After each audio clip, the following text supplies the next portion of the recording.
पादशङ्करं लोकशङ्करं त्वमेव माता च पिता त्वमेव बन्धुश्च सखा त्वमेव विद्या द्रविणं त्वमेव सर्वं मम देव श्रीदक्षिणामूर्तिसुदेशिकेन्द्रं द्वैपायनं सूत्रकृतं मुनीन्द्रं श्रीशङ्करं भाष्यकृतं यतीन्द्रं मद्देशिकञ्चापि नमामि वित्यै। ॐ नमो ब्रह्मादिभ्यो ब्रह्मविद्या सम्प्रदायकर्तृभ्यो वंशऋषिभ्यो महद्भ्यो नमो गुरुभ्यः।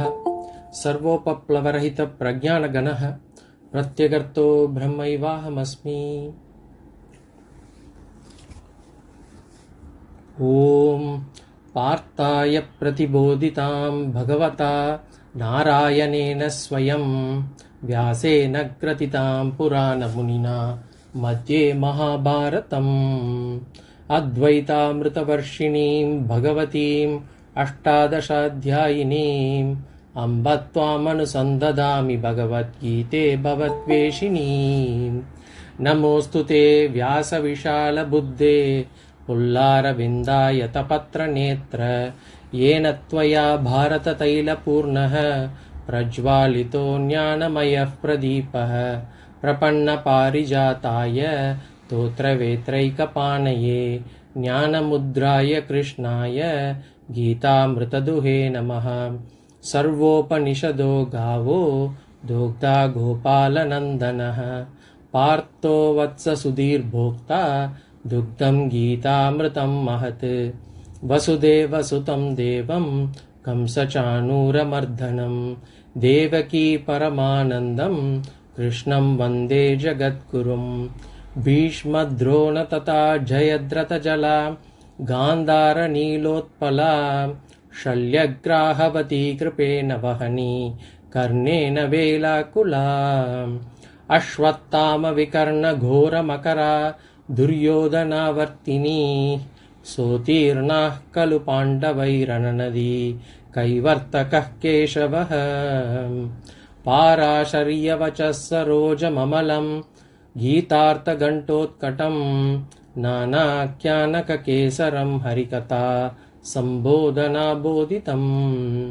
लोके सज्जनषट्पदैरहरः पेपीयमानं मुदा भूयाद्भारतपङ्कजं कलिमल प्रध्वंसिनः श्रेयसे। मूकं करोति वाचालं पङ्गुं लङ्घयते गिरिं यत्कृपातमहं वन्दे परमानन्दमाधवम्।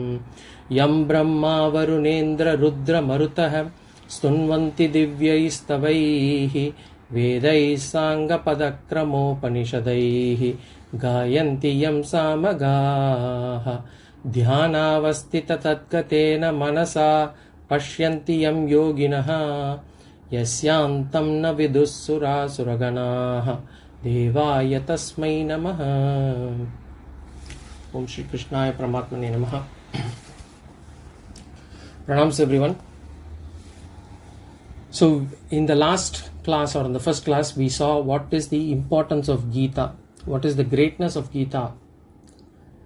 Now as I said, I would be taking the chapters in a different order, but even before we start on the first sloka of Gita, there is a few classes that I would want to set up an introduction, give an introduction about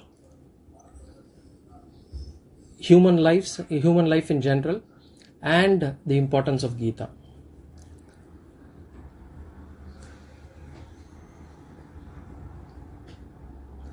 So in this world right now there are many organisms. You would see there are many species, from insects and until humans. There are varieties of beings there, and that which gets born, they eat food, sleep, reproduce, die, it is all called as a being. We'll say being here, or otherwise we can call it as jivaha. We can call it as jivaha. Jivati iti jivaha. That which is alive is jiva. So in all these life beings that we have, we consider humans to be the most superior. Jiva is a life being. A species, we call them as Jiva Rasi. In Sanskrit, we say Jiva Rasi. So humans are a kind of Jiva Rasi. So among all Jiva Rasis, humans are said to be superior. And our Shastras also say human birth is special. Jantunam Narajanma Durlabam. Jantunam Narajanma Durlabam. Durlabam means that which is rare. Among all the births, a birth of a human being is very rare. In Tamil also we say Aridu Aridu Manidarai Pirattal Aridu. To get a human body is a rare thing. So how is this humans alone are superior? Now other Jiva Rasis also get born, they eat food, they sleep. Humans also do the same. Other Jiva Rasis reproduce and die. Humans also do the same. So on what basis humans are superior? So if we take the other things, normal things, which is eating, sleeping, dying, of course there is no difference. But only humans have the knowledge that they are humans. As in, man is self-conscious. He is a self-conscious being. Other animals do not know who they are or what they are. Human beings can go to a mirror, they can see themselves in the mirror and they are able to recognize themselves. We adjust our hair, we adjust our makeup, and we are self-conscious. Animals do not do that. They are not able to recognize themselves. They might even fight with the image, the mirror image. They are not able to recognize that it is their own image on the other side. So this is one difference, that humans are self-conscious. This is the main difference. But apart from that, humans also know what is right, what is wrong, what is truth, what is considered to be false. So those kind of discriminative power is there with humans. And therefore, so humans are considered superior among other Jiva Rasis. And this self-conscious, discriminative intelligence that humans have, with these three things, what advantage do they get? What advantage do the humans get because of this knowledge? The first advantage we have is Shashanam. Shashanam means to rule. Humans rule this world. And they rule this world not because humans are big and powerful. No, I mean many animals are bigger and stronger than the humans. But just with this intelligence, their knowledge, humans are able to rule this world. So this is the first advantage, Shashanam. The second advantage that humans have is called Rakshanam. Humans with this knowledge, we have been able to protect ourselves better than the animals. Whether it is protecting ourselves from other animals, we have developed weapons in those days to fight with those animals, or protecting ourselves from natural disasters. We construct dams, we construct houses, or to protect ourselves from diseases. Our medicinal science have improved a lot. So humans have been able to protect themselves, Rakshanam. So the first one is Shashanam, the second one is Rakshanam. Animals can also protect, but only themselves and with whatever has been naturally provided to them. With their own, whatever has been provided in their body parts. With that alone, they will be able to do it. For example, sparrows have been building their nests, homes, their nests. The sparrow that builds today, that nest is exactly the same as what the sparrow used to build 100 years ago. But for us, our houses have changed, the way we have constructed have all changed. We have been able to improve our daily life our daily standards. So, Rakshanam. The third advantage is Bhoga. Bhoga means enjoyment. 100 years ago, again, a cow was eating grass. Even now, if we have to feed a cow, we feed the grass. The same thing. Whereas for humans, we have been able to create varieties of food, with varieties of cuisine. Are we eating the same thing as what our fathers and grandfathers ate 50 years ago? No. 50, 100 years ago, idli was a special item. Today, it is a very common food. There are so many other special items that have come out. So humans use their intelligence. They have been able to create new varieties of comforts. We have created new kinds of gadgets. We have created a lot of things to make our life enjoyable, give more comfort to ourselves. So we have whatever best we could do to make these five senses. So these Pancha Jnanendriyas. If you had been attending the introduction to Vedanta classes, you would know Pancha Jnanendriyas. Basically the eyes, ears, tongue, skin and the nose. We have tried to give it new ways of actually enjoyment. And all this is possible because of our intelligence.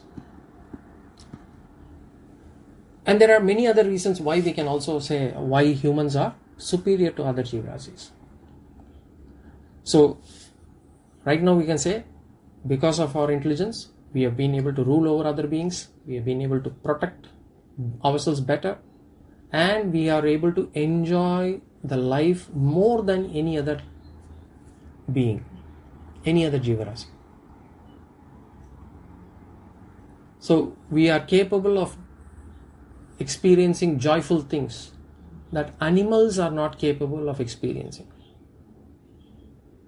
So we have created new ways of enjoyment. So this is the first topic. So how humans are different from animals from the positive side.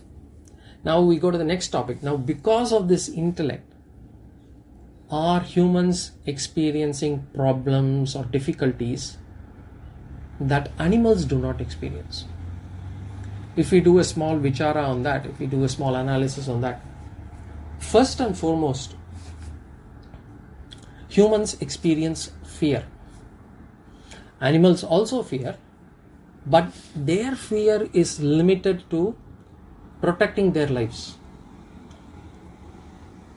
It is only a fear of another animal killing them. But they don't have this anxiety or fear of what will happen when I become old, who will take care of me, what if I get this disease, will I get the next job, will my son study, will I be able to get my daughter married. Those kind of fears or anxieties, they do not have it. Basically, we can also say the fear of future, we can say. No animal is going to sit and worry about what will happen 15 years down the line. Or they will not think, will I die after 2 years' time? Who will take care of this family after I die? Will I have enough money and food for my old age? Will my savings cover my retirement? All these thoughts, all these anxiety or fear, we can club them together to say it insecurity. So this is called as insecurity. Humans have this insecurity. Animals do not have this insecurity. Animals also experience fear, but they also experience disease. They also experience death. But there is no insecurity in their mind. There is no anxiety about their future. It is only humans we have. Disease and death are common, but the anxiety or fear about the disease or the fear about the death, That is only for humans. And why does a human get this fear? Where does it? Because humans are self-conscious. So we are self-conscious, and therefore we have this fear of death as well. So this is the first disadvantage, insecurity. The next point is basically sorrow. Shoka. Shoka means sorrow. Remember, we are not talking about pain. Pain is physical. Pain, if I say I got a pain, it's physical. Sorrow is emotional, is mental. What I go through in my mind, that emotion is called sorrow. And this sorrow is also specific to humans because again they are self-conscious. And how can we say how sorrow? One can get fear due to this disease, and one can get sorrow because of the disease. So somebody goes through a pain of, say, a cancer patient goes through the pain of chemotherapy, but along with that we also get sorrow. Even forget it, even if we do not get the disease, the chances that it might come can also create sorrow in our mind. Or remember, another thing is death. A death of a person close to us, the death of a person, once it happens, it creates sorrow in our mind. Forget that death actually happening, even the thought that this person will not be with us in a few years' time can actually create sorrow. So animals get pain, but not this amount of sorrow. Humans get this sorrow. And we create relationships in this world. And then because of these relationships we create, we get sorrow because of that. Oh, that person said to me something, that person criticized me, he spoke to me, he spoke ill of me, he abused me, he criticized me. Or it could be brother, it could be sister, friend, neighbor, colleague, in-law, whatever it is. Anyone that somebody said about me or said to me something could create sorrow in my life. Animals don't feel any sorrow due to these things. Human mind alone experiences this. And this sorrow can be due to many reasons. As we go through Gita, we will see a lot of those things as well. So, in a nutshell, for humans, life is a mixture of both joy and sorrow.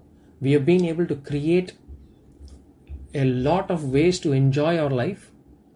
At the same time, we are also experiencing sorrow and fear and insecurity and all those things in our life as well. And when we are happy, nobody asks what needs to be done. Nobody will ask what is the solution, parihara for this being happy. Nobody will ask for it. But when we are in sorrow, the mind will be disturbed, and then people look for parihara or solution.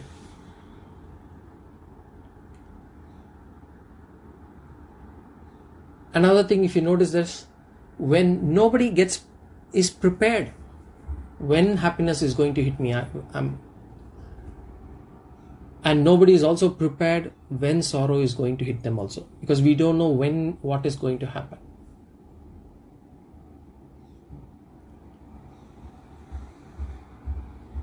And when I am in joy, when we are in joy, we do not think about sorrow. We do not want to think about sorrow, and because of that we are not being prepared for it when sorrow hits us. And when sorrow really hits us, we are not in a position to be prepared because it has hit us. We are not prepared, and when it has hit, even if there is a solution available, even if there is a parihara available at that moment, somebody comes and says, okay, when somebody is in deep sorrow, okay, pray to Bhagavan, chant Bhagavan Nama, do Nama Japa, the mind will not be able to follow, because the mind will be preoccupied with the worry and the sorrow. So when we are in sorrow, we are not able to do parihara. And when we are in joy, we are not preparing ourselves to be with a solution for this sorrow when it hits us. And all human beings, we suffer from this. So what is the way to come out of this solution, this situation? So only one way. Even when we are in joy, we have to ensure we don't get into sorrow.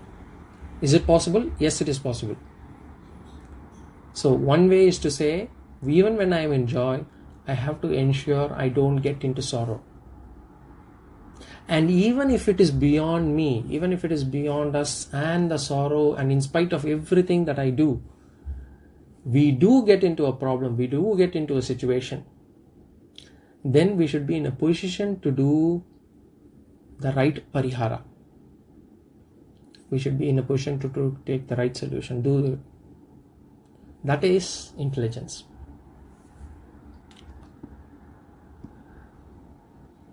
They say, if the body is to be healthy, for a physical body, doctors advise exercise, jogging, yoga, all those things. And when should this exercise be done? Should this exercise be done when we are sick or when we are healthy? When we are sick, exercise is not possible, running is not possible, jogging is not possible. So only when we are in healthy state, we should be doing this yoga, jogging, exercise and all those things. But when we are healthy, we don't do that. We laze around, we eat all kinds of food, we watch TV, we laze around, we do not exercise. And then later on, when the doctor diagnoses us with BP, sugar, cholesterol, whatever, ulcer, whatever it is, at that time we may not have the health to do these exercises. So even when we are healthy, we should take precautions to ensure we don't fall sick, or even if we fall sick, we should be in a position to prepare ourselves. We are ready to face it when it comes. The same thing, what is true for the physical body is also true for the mind. When the mind gets diseased, we are not able to do parihara. When the mind is already in a deep sorrow, or we are in a worry, we are having a lot of worries, we are not able to think of any solution. So even when our mind is reasonably healthy, we should understand this, implement things so that we should avoid the mind getting sick. And what is the primary sickness that we are talking about here? The mind sickness, the mental sickness is, the primary thing is sorrow. Shoka. And should the mind get hit by sickness, what should be done to be able to bear it? That also we should be prepared for. What can be done to be able to bear that sorrow? And again, as I said, this preparation can be done only when the mind is healthy, reasonably healthy. So when the body is healthy, when the sense organs are still functioning, when the mind and intellect are sharp, we should think about what are the problems that we will face because of old age, because of death, because of sickness or disease. What kind of sorrow? I'm not talking about what kind of physical health here, mental health.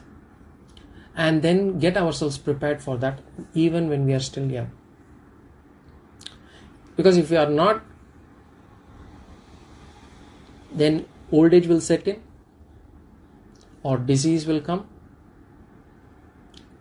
and we will not be in a position to handle ourselves.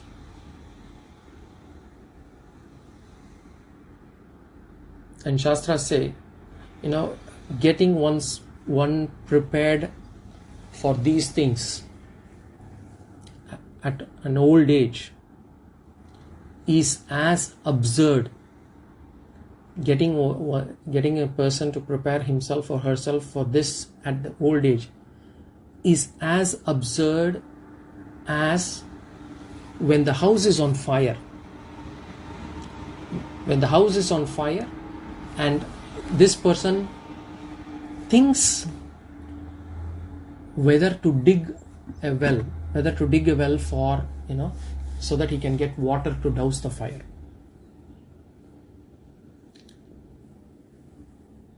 Just to think of how to source water when the house is already on fire. In the same manner, it is as absurd to think about solutions when we are already into problems, when we are already into old age, when we are already into disease, when we are already into sorrow. And in our scriptures there is a story for that. I would have given this story in my introduction to Vedanta classes also. The king made to rule for 5 years. So it's like there's a country. In the country there is a law that anybody can become a king. But the thing is, he will only rule for 5 years. And then after that, a new person can come in. That person will be made a king. So it's a nice arrangement, except that there is a problem. After the 5th year, this king will be taken. Okay, there is a huge river. The kingdom is covered by a river on the one side, another forest. And then this person will be taken across the river, and there is a forest on the other side, which is deep, dark forest. He will be left there. And he will be asked to lead his life afterwards there alone, and which means invariably he gets eaten up by all those wild animals, and he will have nothing to eat or cook or anything. He will just die. So not all people wanted to become king there in this country, and some people who wanted to become a king, they became kings, but they had a great life in the first year, because you get all the enjoyment, all the comforts. They enjoyed in the second as well. But as they came to the 3rd year, the fear and worry started gripping them. They were thinking about what will happen after the 5th year. So they were not involved in the day-to-day affairs of the ruling the country or the kingdom. They were stressed. They made a lot of mistakes. Their mind was elsewhere. They were getting paranoid. They were getting sleepless nights. In fact, by the 4th year, most of them were half dead. And in the 5th year, after the 5th year, however much they pleaded, they were tied, taken in a boat, thrown on the other side, and then the people will come back. They pleaded, they cried, nothing happens, no change. They would be dragged, taken in the boat, left in the forest, and the other people would return. And nobody will know what happened to them. Nobody knows what happened to them. So this is the kingdom there. Then one fine day, a man comes in and says he wants to become the king. So he became the king. The first 2 years he was good. People were watching him as to whether he is also making the same mistakes, but he seemed to be different. 3rd year happened, he didn't seem to have any stress. He seemed to be happy. He didn't seem worried. 4th year went by, nothing happened. 5th year also, nothing happened. People were really surprised. What is happening here? Either he should be completely a fool, or he thinks that he can escape but that is not going to happen.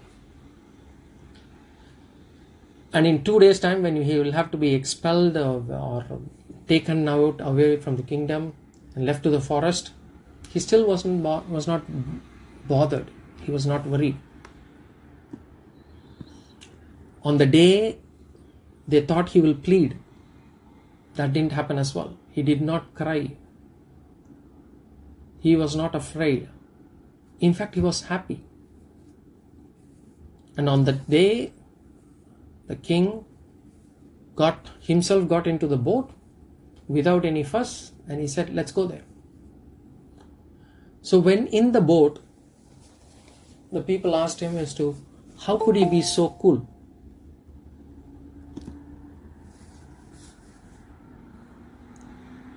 He said,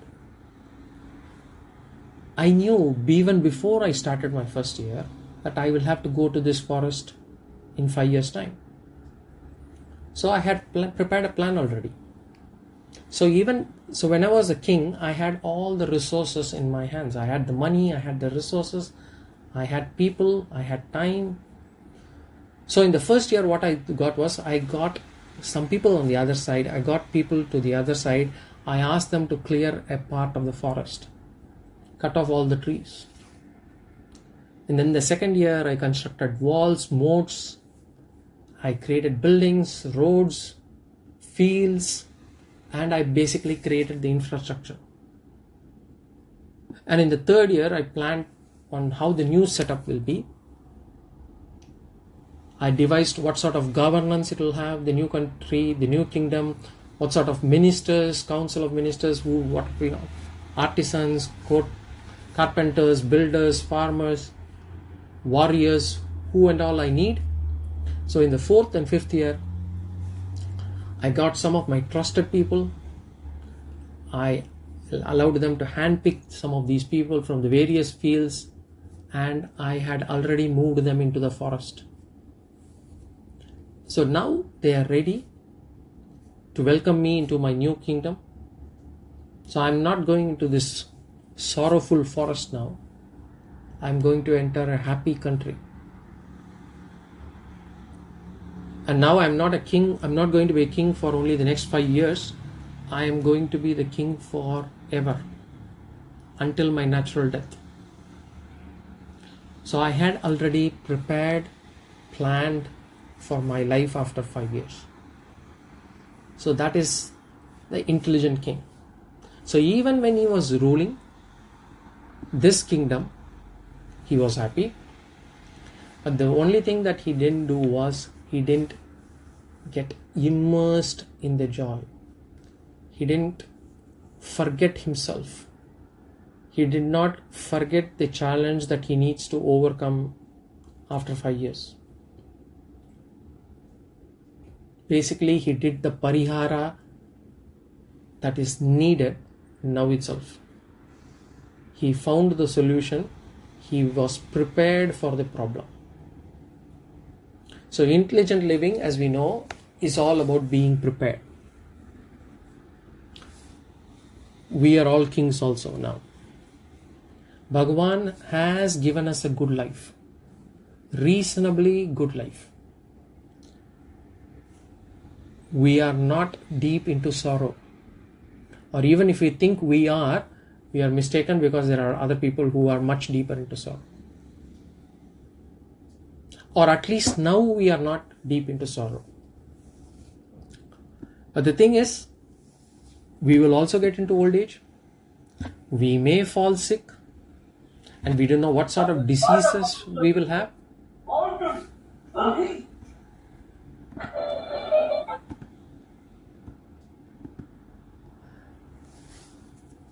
So,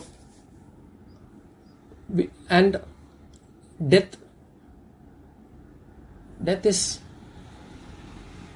assured. We may fall sick or not, but death is for sure. And as we get older and we come to know one after another, people of our age die, when we hear that news, we will feel a slight fear as to when our turn will be. We'll think, when is our next? Am I going to be the next person? So that sort of anxiety, that sort of fear, what will happen to me after death? What will happen to this family after my death? Who will take care of these belongings? Who will take care of my children, grandchildren? All these questions will start coming. And as we get older, we also start thinking what sort of diseases I might get, what sort of problems I will have. Physically, we'll become weaker, definitely, as we grow older. Mentally, we will become weaker. We don't know whether our children will be with us to take care of ourselves, whether the children will behave properly. We do not know. So, an intelligent person is one who takes precautions. Precautions to not get into the problems, and even should problems come, this person is able to handle them effectively.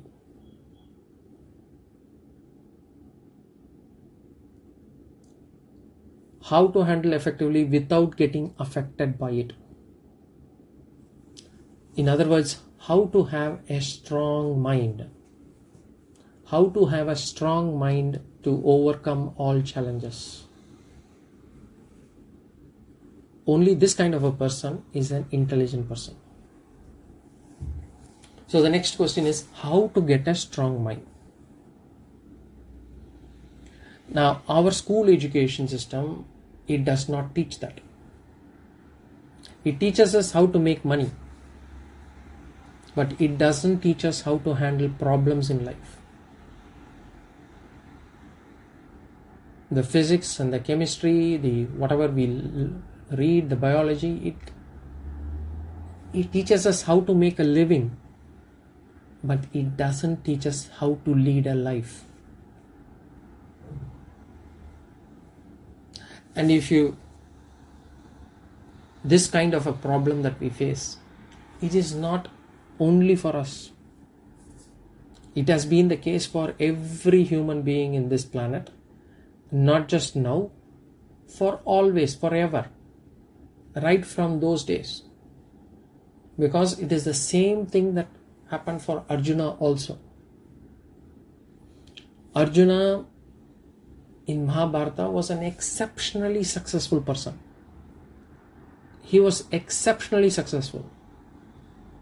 He was the number one in archery. Nobody could be a better archer than him. He was the most handsome.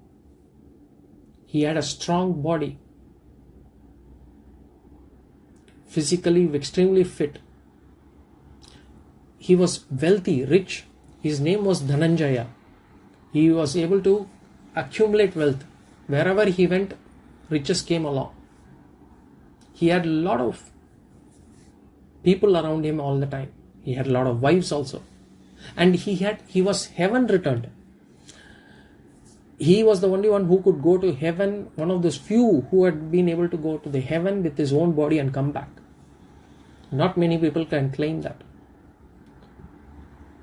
So Arjuna had all the things that one can ask for.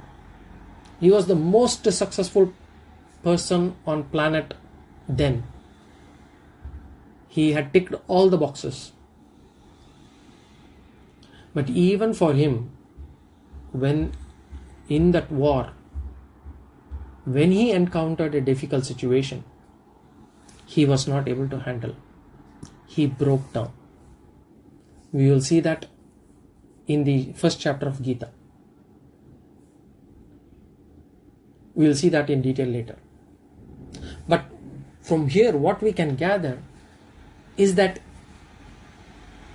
even for us, we might have our house, wealth, position, money today. Whatever we have it today. But we don't know what kind of situation we are going to face tomorrow. Especially our mind. We don't know how our mind will be. We can't predict in 1 hour's time how my mind will be. Whether I'll be angry in 1 hour's time, whether I'll be going to be dejected, I'll be going to be sorry, I'm going to be in a sorrow state, I'm going to be happy, I don't know. So to get prepared for this,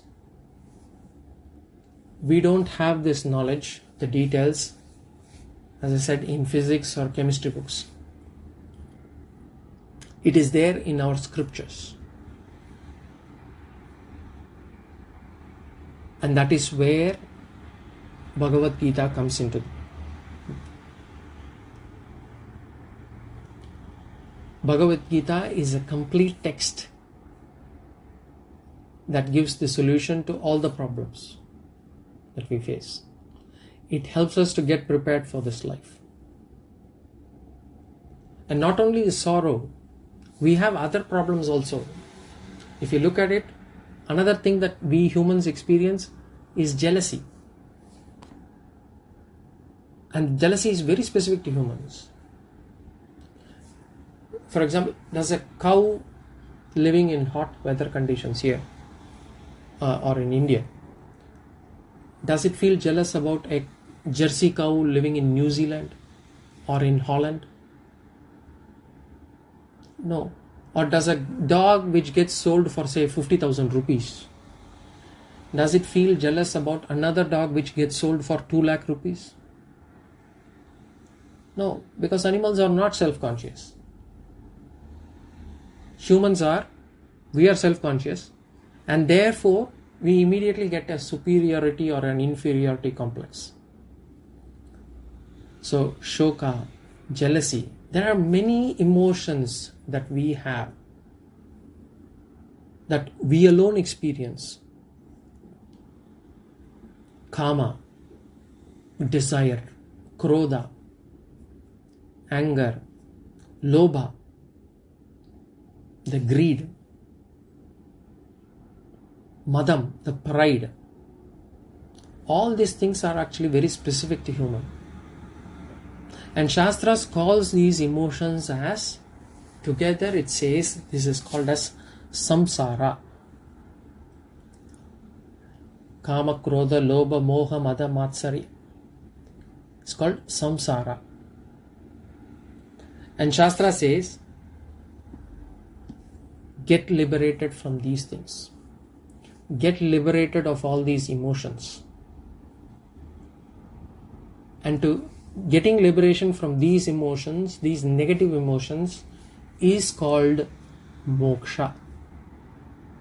Moksha means liberation, freedom. Freedom from what? Freedom from samsara. What is samsara?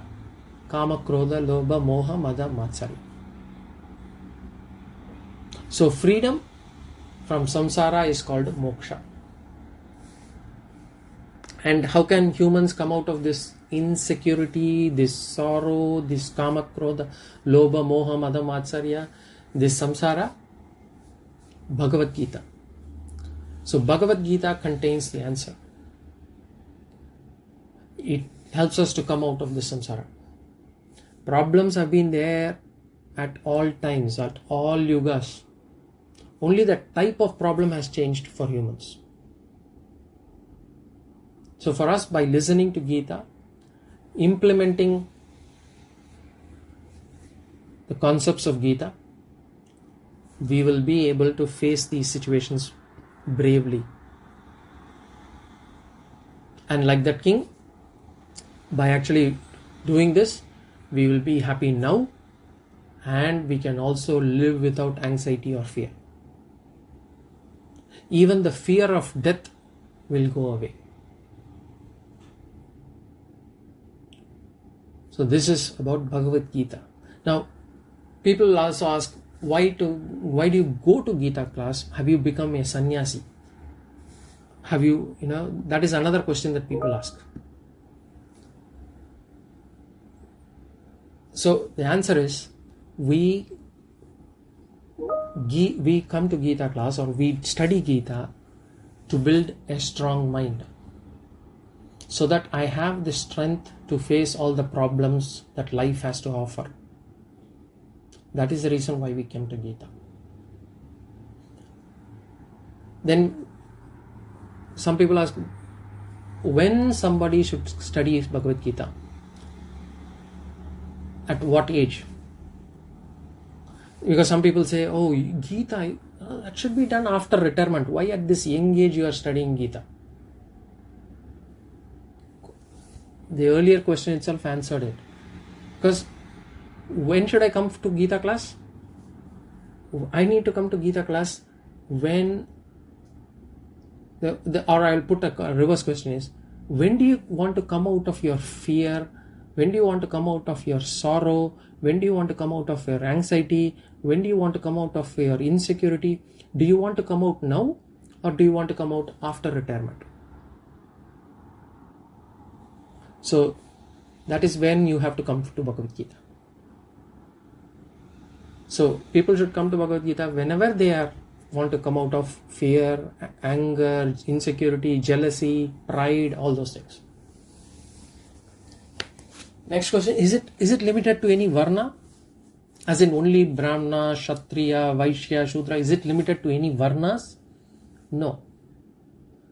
Is it limited to a certain gender, only male? No, it is open to all. This Bhagavad Gita, another people think that, by reading Bhagavad Gita or by listening to Bhagavad Gita or coming to Bhagavad Gita class, one will become a sannyasi. As in, he will come out of this family life and will lead a renunciate, will lead a life of a monk. No, it will not happen. It shouldn't happen. Because let us see Gita itself. Bhagavad Gita was given by Krishna to Arjuna. Krishna was a grihastha. Arjuna was a grihastha. Both of them were householders. Both of them were not sannyasis. Both of them were young. They were not in retirement age. Both were fighting wars. So they were fit. So neither were they old, nor were they sannyasis, or neither after listening to Gita, Arjuna actually became a sannyasi. After Bhagavad Gita, Arjuna did not become a sannyasi. Arjuna fought the war. So obviously, if we listen to Gita properly, this fear will not be there. So what is Bhagavad Gita? So we know Bhagavad Gita, it comes in Mahabharata, it is given by Krishna to Arjuna. And what does Krishna give? Krishna gives, he picks up, it is not Krishna's own wisdom. It is not Krishna had created something special for Arjuna on that day. Krishna had picked up the concepts of the Vedas and gave this Upadesha. So Bhagavad Gita is also a Shastra. Shastra, because it is actually picking up things, it is only a Sarvopanishado Ghavo Dokta Gopala Nandanaha. It is the nectar of Upanishads given by Bhagavan to Arjuna. So it is a Sara, Veda Sara, Vedanta Sara is Bhagavad Gita. And Shastras are like mirror. Shastras is compared to a mirror because they will help us to know our real state selves. And if Bhagavad Gita is from Vedas, then our next vichara or topic should be, what does the Vedas say? What is the summary of this Veda? What is the Veda Saraha? That we will see in the next class. Any questions, comments so far on this?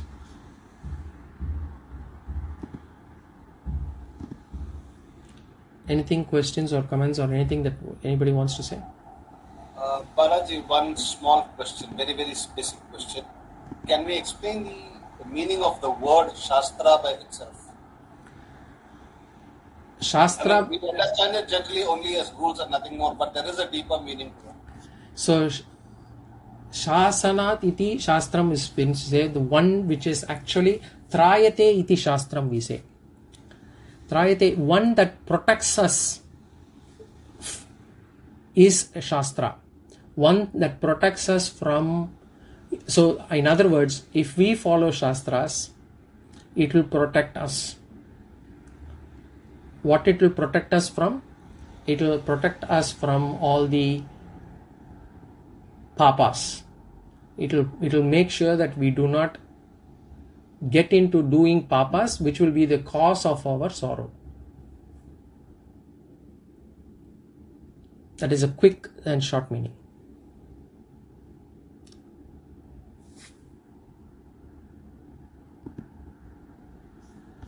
Hari Om. Any other questions?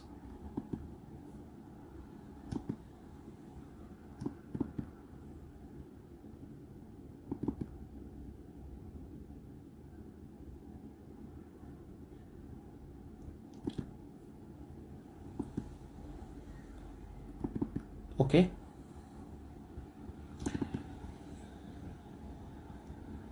Okay, if there are no more questions, we'll close today's class. But if you want to listen to the Shastras in detail, or introduction to Vedanta in terms of human values, Purusharthas and all those things, we had already gone through a series of 30 classes where we discussed all these things. Those that is available in YouTube as video links. You can go through that again.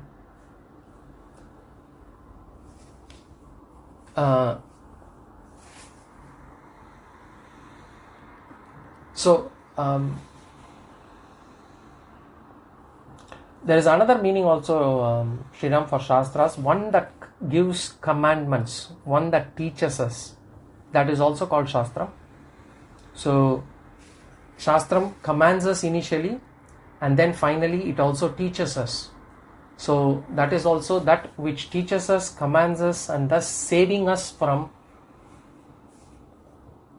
And Trayate means to save. So, to save us, that is why it's called as Shastra.